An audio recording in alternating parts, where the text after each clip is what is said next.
পাল্টাবে না। আর আল্লাহ পাক বিধান করে দিচ্ছেন কি, হে আমার বান্দাগণ, পবিত্র পুরুষের জন্য আমি নির্ধারণ করেছি পবিত্র নারীকে, পবিত্র নারীর জন্য আমি রেখেছি পবিত্র পুরুষকে, অপবিত্র পুরুষের জন্য রেখেছি আমি জীবন সঙ্গী হিসেবে অপবিত্র নারীকে, অপবিত্র নারীর জন্য রেখেছি আমি অপবিত্র পুরুষকে। অর্থাৎ আপনি যদি বিবাহের পূর্বে এই সমস্ত বিভিন্ন নাম ব্যবহার করে, ভালোবাসা ব্যবহার করে যদি আপনি নিজে অন্যায় কাজ করেন, চোখ বন্ধ করে বিশ্বাস করে নেবেন আপনার জন্য যে জীবন সঙ্গীকে আল্লাহ ঠিক করে রেখেছেন সে জীবন সঙ্গীটাও সেরকম হবে যেরকম আপনি করেছেন। আপনি যদি অপবিত্র কাজ করেন আপনার জীবন সঙ্গী অপবিত্র পাবেন। বারবার করে বলছি, পৃথিবীর সবার আইন পাল্টাই যাবে, আল্লাহর বিধান কখনো পাল্টাবে না। আল্লাহ বলেছেন তো বলেছেন, হবে তো এরকমই হবে। আপনি যদি কারোর সাথে খারাপ কাজ করেন আপনার জীবন সঙ্গী অন্য জায়গায় খারাপ কাজ করে বসে থাকবে, ঠিক না বেঠিক?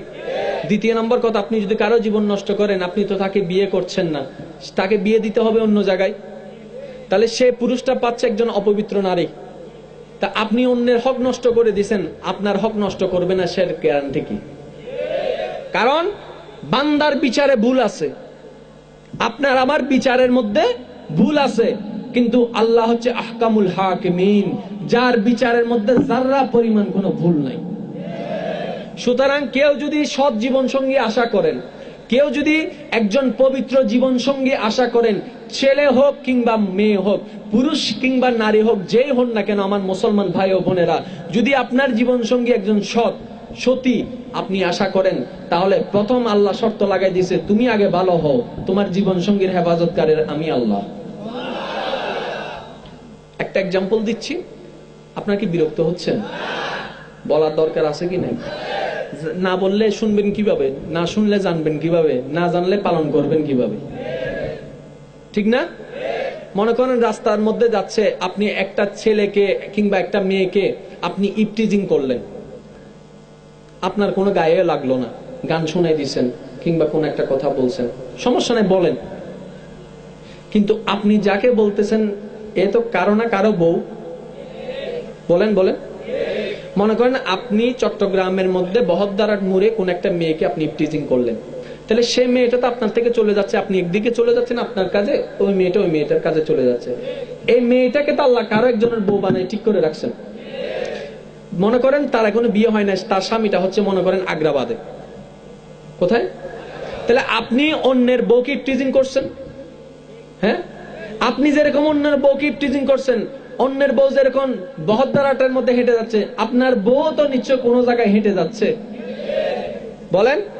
এখন আপনার বউ মনে করেন যে রাস্তা মাথা দিয়ে হেঁটে যাচ্ছে, আপনি অন্যের বউয়ের উপর, হবু বউ যেটা, অন্যের বউয়ের উপর বহদ্দারা ইপটিজিং করছেন, এদিকে দেখা যাবে 2 দিন পরে আপনার জন্য যেটা বউটা নির্ধারণ করে রাখা হয়েছে অন্য ছেলেকে দিয়ে ইপটিজিং রাস্তা মাথায় হয়ে গেছে।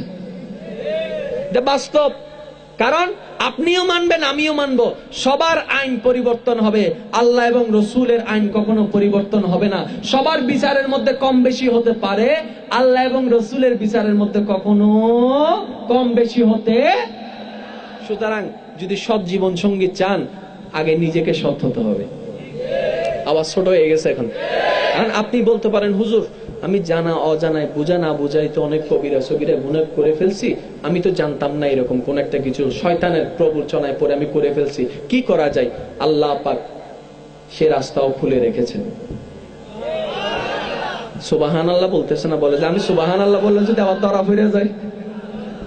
আচ্ছা, ইসলাম কি জানার জিনিস নাকি না জানার জিনিস? জানতে কি লজ্জা আছে? আমি যদি অপরাধী হই, আজকে যদি কোন একজন হুজুর ওয়াইজ করতেন আমিও কিন্তু শুনতাম। আমি আপনাকে বলছি না আপনার অপরাধ আপনি কাউকে বলেন, খবরদার নিজের গোপন কথা কখনো কাউকে বলবেন না। কারণ যে আজকে আপনার বন্ধু সে কালকে আপনার শত্রু হয়ে যেতে পারে।